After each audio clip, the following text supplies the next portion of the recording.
श्री स्वामी समर्थ. तुम्हाला स्वामींची साथ हवी असेल तर मग या 7 गोष्टी नेहमी लक्षात ठेवा. नंबर 1. घरातील अन्न कधीही फेकून देऊ नका, पुण्य मिळेल. नंबर 2. घरामध्ये नेहमी स्वच्छता ठेवा, लक्ष्मी घरात वास करेल. नंबर 3. देवाचा नैवेद्याचा प्रसाद आधी कोणीही खाऊ नये. कारण नमस्कार मित्रांनो, प्रत्येकजण आजचा माणूस हा स्वतःच्या परिवारासाठी आणि फक्त स्वतःच्या कुटुंबासाठीच परमेश्वराकडे काही ना काही मागत असतो. तसेच अनेक प्रकारची व्रतवैकल्ये करत असतो आणि धनसंपत्ती, वैभव, पैसा, आरोग्य, सुख, समाधान मिळवण्यासाठी परमेश्वराचा नितांत धावा करतो. अशा काहीतरी व्यक्ती आहेत ज्या परमेश्वराची भक्ती कमी आणि मागणी जास्त करत असतात. अशा व्यक्ती, देवा माझे भले कर, देवा माझ्या कुटुंबाला, मला आणि माझ्या मुलांना कुणाचीही दृष्ट लागू नये, असेच मागणे परमेश्वराकडे मागत असतात. मित्रांनो, तर पाहूया त्या 7 कोणत्या गोष्टी आहेत ज्या आपण जीवनामध्ये लक्षात ठेवायला हव्यात. नंबर 1. आपल्या मनात परमेश्वराची भक्ती ही नेहमी निस्वार्थ असावी. कारण कुठलीही अपेक्षा ठेवून केलेली भक्ती ही फळाला येत नाही, ती फळ नाही देत. आपण पाहतो अनेक संत होऊन गेले आणि त्यांचे आजही नाव आहे. त्यांची भक्ती ही निस्वार्थ होती आणि त्यांनी स्वतःसाठी कधीच काही मागितले नाही. तसेच त्या महान संतांनी स्वतःच्या परिवारासाठी देखील काहीच मागितले नाही. सदैव त्यांनी जनकल्याणासाठी काम केले, अनेक त्याग केले आणि परमेश्वरानेही त्यांना न मागताच सर्व काही दिले. त्याचप्रमाणे आपली भक्ती देखील निस्वार्थ असावी.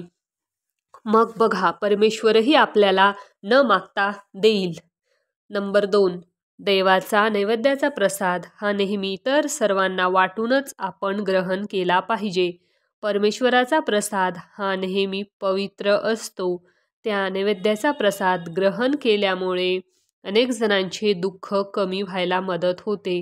त्याकरिता जे कोणी उपस्थित असतील त्यांना प्रसाद मिळायलाच पाहिजे, जेणेकरून सर्वांची दुःख कमी होतील आणि आपल्याही पुण्याचा वाटा मिळेल.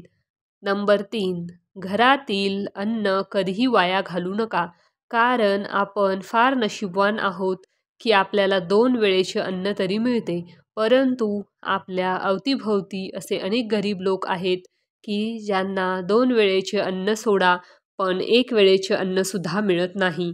त्यामुळे नेहमी आपण अन्नाचा आदर हा केलाच पाहिजे. आपण आपल्या घरात जर अन्न उरले असेल तर ते अन्न न फेकता कुणाच्या तरी मुखी गेलेले बरे, हे खूप चांगले होईल आणि त्यामुळे आपल्याला पुण्यही मिळेल आणि आत्मा शांतीही मिळेल.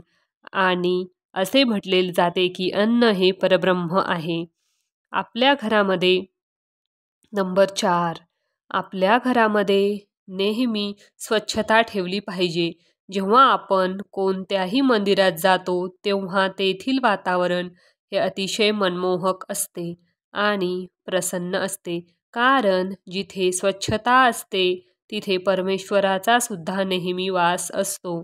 मग ते आपले घर असो किंवा मन, दोन्हीही स्वच्छ असले पाहिजे. नंबर 5. आपल्यामध्ये नेहमी अपमान सहन करण्याची क्षमता असली पाहिजे.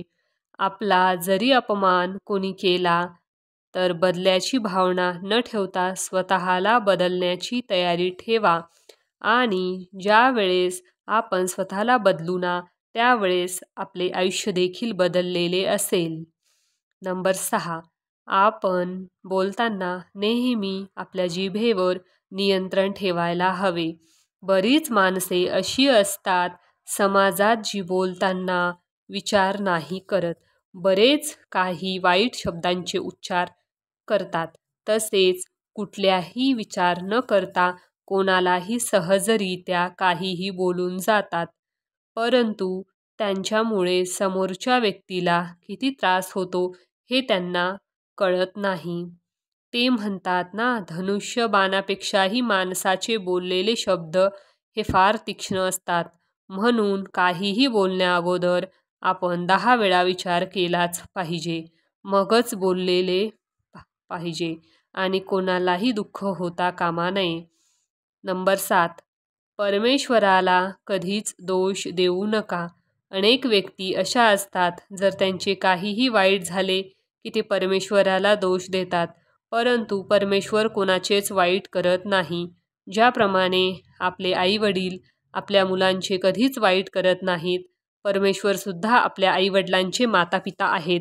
मग देव आपल्या मुलांचे का वाईट करेल? उलट परमेश्वराला प्रेमाने साथ घालून बघा, परमेश्वर तुमच्या मदतीला नक्की धावून येईल. म्हणून श्री स्वामी समर्थ म्हणतात की भिवू नकोस, मी तुझ्या पाठीशी आहे. अशा प्रकारे ह्या 7 गोष्टी आपण आपल्या जीवनामध्ये लक्षात ठेवा. तर आजचा व्हिडिओ कसा वाटला ते नक्की कमेंट करून सांगा आणि कमेंटमध्ये श्री स्वामी समर्थ लिहायला विसरू नका. स्वामींचं नामस्मरण आणि स्वामींची सेवा केल्यामुळे आपल्या आयुष्यातील सगळे दुःख स्वामी दूर करतात आणि स्वामी आपल्या नेहमी पाठीशी राहतात. आपण जर आपले कर्म चांगले ठेवले तर स्वामी आपल्या पाठीशीच आहेत.